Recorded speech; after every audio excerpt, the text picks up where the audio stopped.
Dans les efforts du gouvernement camerounais de lutter contre le taux de prévalence du VIH-Sida au Cameroun pour la santé de tous et de chacun, un atelier est ouvert ce jour à Ibolova pour la formation des pères éducateurs sur les techniques d'approche et de sensibilisation organisées par Presse Jeune Développement. Cet atelier a son importance parce que nous avons remarqué dans la stratégie nationale de lutte contre le VIH que les jeunes sont très exposés par rapport à la VIH et au SIDA. Avec les questions pour nous de former des jeunes qui vont travailler avec d'autres jeunes pour les aider à avoir des compétences de vie qui leur permettent de résister à certaines tentations et d'avoir des comportements qui les exposent le moins possible au risque de transmission du VIH, des IST et même des grossesses précoces. Toute l'étendue du territoire national. Donc ici, Presse Jeune Développement, qui est une ONG qui travaille avec les jeunes, organise ces ateliers actuellement à Ibolova, Mbalmayo, Edea et Bafoussam. Et sur l'autre partie du territoire national, il y a notre collaboratrice à Prodafim qui organise des ateliers de formation de jeunes aussi à Maroua, Garoua. Les participants auront 4 jours d'affilée pour entrer en contact avec les connaissances méthodologiques de lutte contre les MST. Pour cela, 3 sites ont été choisis. L'hôtel est destiné, le Grand Bazar et l'hôtel Orange. En majorité, les jeunes venus des différentes régions du pays. C'était très enrichissant, c'est toujours bon d'acquérir des nouvelles connaissances. Donc on a beaucoup appris. On a beaucoup appris et ça nous aidera aussi à aider les autres. Ici là, nous parlons plus du VIH-Sida. Nous parlons plus du VIH-Sida. Comment faire pour l'éradiquer, comment faire pour l'éviter, surtout pour les jeunes qui non scolarisés, les professionnels de sexe et les clients des professionnels de sexe, parce que c'est ces gens-là qui sont plus exposés à recevoir le VIH-Sida. Donc nous cherchons comment faire pour l'éradiquer, en commençant par eux, parce que c'est chez eux que le taux est plus élevé. Professionnel de sexe, c'est un peu comme travailleur de sexe, donc pour ne pas... Prostituée, comment dire? Oui, bon, pour ne pas être trop vulgaire en disant prostituée, quoi. C'est ça, professionnel de sexe. Durant cet atelier, j'ai eu un sentiment de joie donc ce sentiment me permet de donner des leçons à mes jeunes frères et sœurs qui courent le risque d'attraper cette infection, c'est-à-dire le VIH, qui les détruit et leur fait disparaître l'espèce humaine. Donc, durant cette conférence, j'ai eu à retenir des moyens pour donner à mes frères pour lutter contre cette maladie. Pour ma stratégie, je pourrais dire que je peux aborder les baigneurs, les jeunes en général, leur donner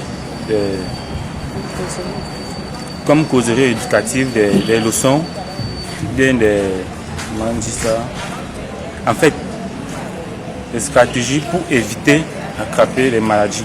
Au regard de la situation de cette épidémie de type génératrice et d'après l'Organisation mondiale de la santé, le taux de prévalence au Cameroun est de 4,3%, dont près de 73% dans la tranche d'âge de 20 à 44 ans. La présence de canaphores, il y en a eu.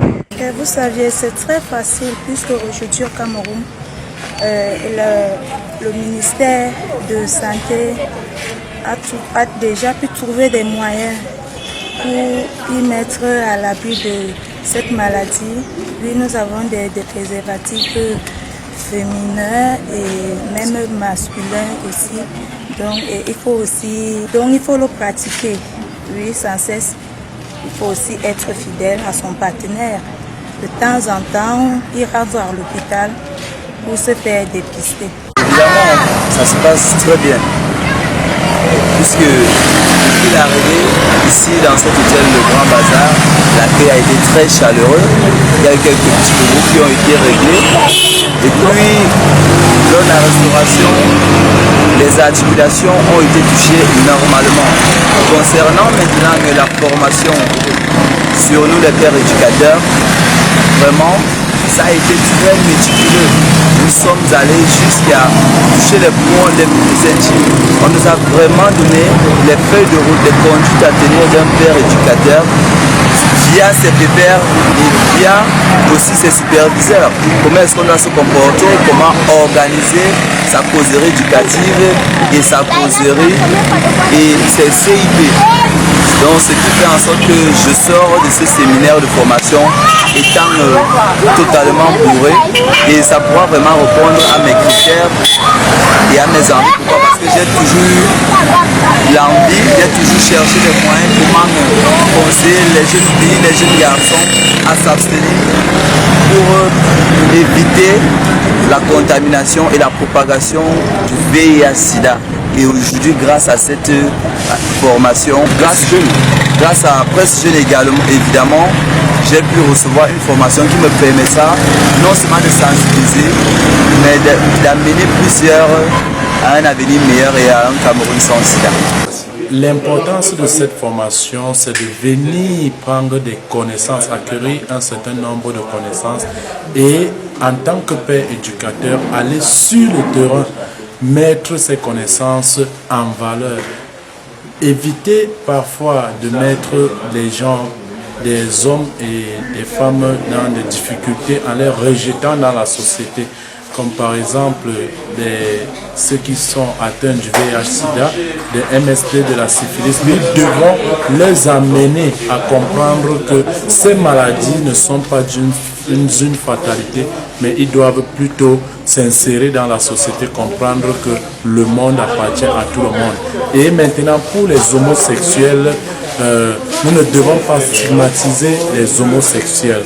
Nous devons les amener à comprendre qu'ils ont choisi un côté, ils ont choisi quelque chose.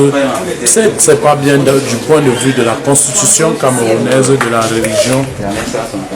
la religion, mais nous devons les prendre comme des personnes à part entière. Le directeur exécutif de Presse Jeune Développement s'est fixé un objectif, celui de faire de ces pères éducateurs des véritables pionniers pour les missions à venir.